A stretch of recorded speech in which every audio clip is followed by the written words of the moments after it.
Hello everyone, welcome channel. দেখো আজকের এই ক্লাসে আমরা আরও কিছু গুরুত্বপূর্ণ বাংলা বাক্য খুব সহজভাবে ইংলিশে ট্রান্সলেট করব। দেখো এখানে আমরা যদি একটা গঠন এই ধরনের বাক্য যদি আমরা সুন্দরভাবে ট্রান্সলেট করতে পারি, তাহলে এই ধরনের যত বাক্য আসবে আমরা তত ইংলিশে ট্রান্সলেট করতে সক্ষম হব। আমাদের কি করতে হবে না, প্র্যাকটিস করতে হবে। আমরা যদি এই ধরনের এক্সপ্রেশন আরও নতুন নতুন খুঁজে এই গঠনে যদি চেষ্টা করি, তাহলে কি আমরা নিজে থেকে লিখতেও পারবো এবং নিজেরা শিখে নিতে পারবো বিষয়গুলো। দেখো এখানে বাক্যগুলো কি আছে। সে জিজ্ঞাসা করেছিল আমি লিখতে পারি কি না। তারা জিজ্ঞাসা করেছিল আমি রান্না করতে পারি কিনা। তুমি জিজ্ঞাসা করেছিলে আমি গাইতে পারি কিনা। তুমি জিজ্ঞাসা করেছিলে আমি হাঁটতে পারি কিনা। দেখো এখানে বিষয়টা কি দেখতে পাচ্ছি, প্রত্যেকবারে এই যে জিজ্ঞাসা করেছিলে কিনা, এই যে জিজ্ঞাসা করেছিলে কি না, জিজ্ঞাসা করেছিলে কি না, জিজ্ঞাসা করেছিলে পারি কিনা, পারি কিনা। দেখো যখন আমরা এই বিষয়গুলো দেখব, দেখো আমরা এখানে একটা বাক্য যদি খুব সুন্দরভাবে ট্রান্সলেট করি, তাহলে প্রত্যেকটা বাক্য সুন্দরভাবে ট্রান্সলেট করতে পারবো। দেখো এই যে সে, আমরা সি ব্যবহার করতে পারি বা হি ব্যবহার করতে পারি, বা যে কোনো সাবজেক্ট আমরা দেখতে পাবো, সেক্ষেত্রে আমরা সাবজেক্ট প্রথমে বসিয়ে দেবো। সি, এই যে জিজ্ঞাসা করেছিল, ASKED, আক্সড। আক্সড মানে কি, জিজ্ঞাসা করেছিল। আক্স মানে জিজ্ঞাসা করে, আক্সড ইডি যুক্ত আছে, আক্সড জিজ্ঞাসা করেছিল। সে আক্সড, সে জিজ্ঞাসা করেছিল আমি লিখতে পারি কিনা। এই যে কি না, আমরা জানি ইফ মানে যদি, কিন্তু ইফ আমরা যদি একটা বাক্যের মাঝখানে যদি এই পজিশনে আমরা ব্যবহার করি, এখানে যে ভাবে ব্যবহার করব, তার অর্থটা কি হয়ে যাবে, কি না। দেখো কিভাবে আমরা পুরো বাক্যটা করছি, যখন অর্থটা ইভের কি না দাঁড়াবে। সি আস্কড, সে জিজ্ঞাসা করেছিল if if I could right. তাহলে কি, সি আস্কড, সে জিজ্ঞাসা করেছিল আই কুড রাইট, আমি লিখতে পারি কি না।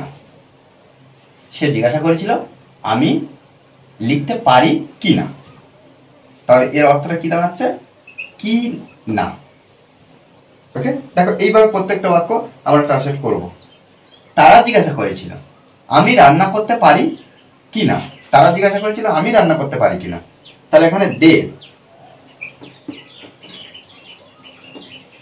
দে আস্কড, তারা জিজ্ঞাসা করেছিল। দে আস্কড, তারা জিজ্ঞাসা করেছিল। তারা জিজ্ঞাসা করেছিল if I could cook. Cook মানে রান্না করে। তাহলে কি, দে আস্কড, তারা জিজ্ঞাসা করেছিল আমি রান্না করতে পারি কিনা।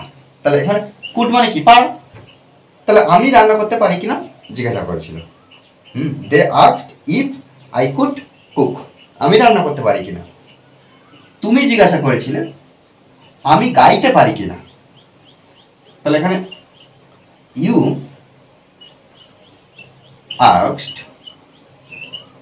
আস্কড, তুমি জিজ্ঞাসা করেছিলে।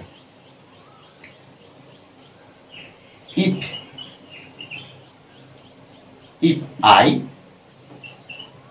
Could Singh, if I could Singh, আমি গাইতে পারি কিনা। তুমি জিজ্ঞাসা করেছিলে আমি গাইতে পারি কিনা। তুমি জিজ্ঞাসা করেছিলে আমি হাঁটতে পারি কিনা। তাহলে you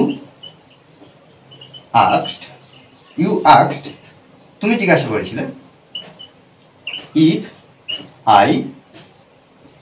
I could walk. Walk মানে কি, হাঁটা, ওয়াক, WALK।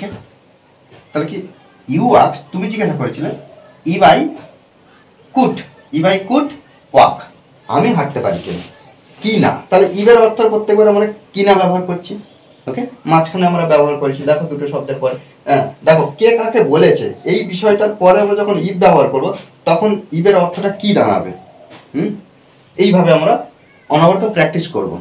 ওকে, আর দেখো আমরা যদি এগুলো বুঝে বাংলা শব্দের যে ইংরেজির যে অর্থ সেগুলো যদি আমরা যদি একটু নিজেরা প্র্যাকটিস করি, প্রত্যেকদিন যদি 5-10টা করে শব্দ যদি আমরা শিখি, তাহলে কি হবে না ইংলিশ থেকে আমরা কথা বলতে সক্ষম হব। আমাদেরকে কি করতে হবে, অনবরত প্র্যাকটিস করতে হবে, বিভিন্ন নতুন নতুন শব্দকে খুঁজতে হবে, তবে কিন্তু আমরা ইংলিশতে কথা বলতে সক্ষম হব।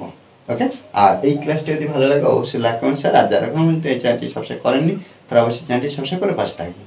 ওকে, thanks for watching this video.